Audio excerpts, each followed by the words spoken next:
I want to get this right, so I want to look at my notes for this. According to this, you are black. Is that correct? That is correct. That is correct. Okay. Not African American. That's not a term I like. How come you don't like the term African Ridiculous. American? I was born and raised in America. I've never been to Africa.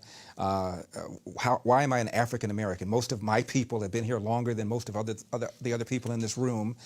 Yet most people don't have a hyphen. I'm an Italian American, Greek American, Romanian American. It's an absurd term. It's a term that Jesse Jackson almost single-handedly crammed down the throats of our media. And after Jackson began to talk about why blacks should have some connection to Africa, all of a sudden, New York Times, LA Times, all of the media began using that expression. It's ridiculous. Yeah. So the guys that use these phrases, what are they going for there?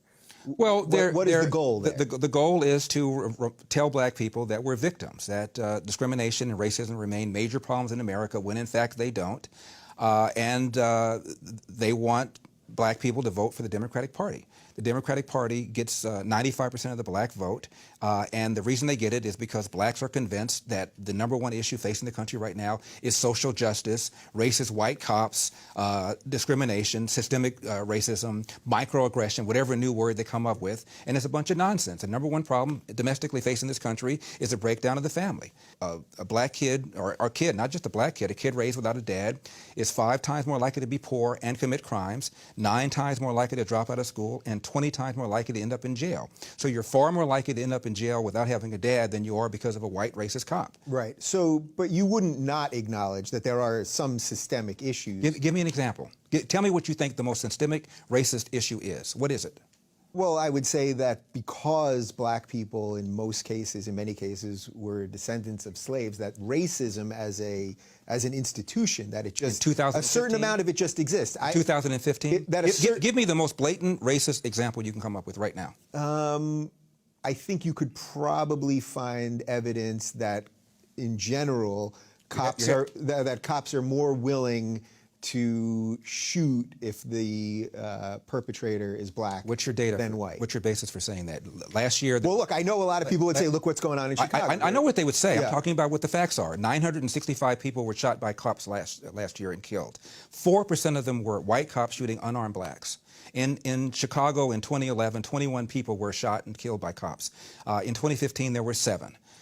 In Chicago, which is a third black, a third white, and a third Hispanic, 70% of the homicides are black on black. About 40 per month, almost 500 per year last year in Chicago, and 75% of them are unsolved. Where is the Black Lives Matter on that? The idea that a racist white cop and shooting unarmed black people is a peril to black people is BS. It's complete and total BS.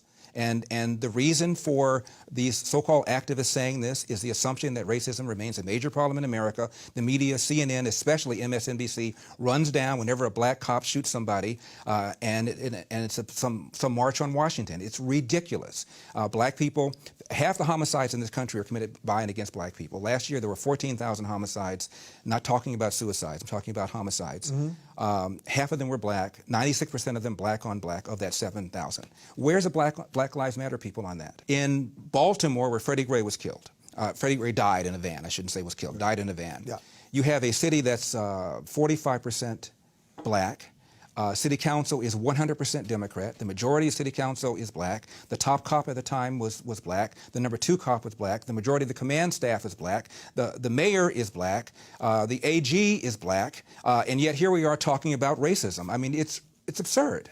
And in the last 30 or 40 years, the percentage of suspects killed by cops who are black has declined 75%. However, the percentage of whites killed by cops has flatlined. Yeah. And so, if anything, people are more concerned about shooting black people for fear that they're going to be called racist. And almost every one of these incidents, whether it's Eric Gardner in New York, who died because he was selling Lucy's and resisted arrest, whether it's Tamir Rice in Cleveland, who was twirling around the gun, whether it's Michael Brown in Ferguson, who had just committed a strong arm robbery, almost every one of these incidents involved somebody resisting arrest.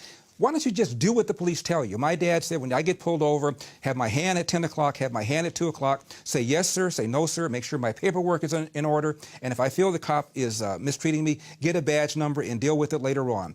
If Jesse Jackson and Al Sharpton and Obama and the whole group of them told black people to do that, we'd have a lot fewer of these things to deal with in the first place. Yeah. The biggest burden that black people have, in my opinion, again, is the percentage of blacks, 75% of them, that are raised without fathers. And that has every other social negative consequence connected to it. Crime, not being able to compete economically in the country, being more likely to be arrested, that's the #1 problem facing the black community. And when I hear people tell me about systemic racism or unconscious racism, I always say, give me an example, and almost nobody can do it. So the family stuff. So I'll follow your logic there on the family stuff.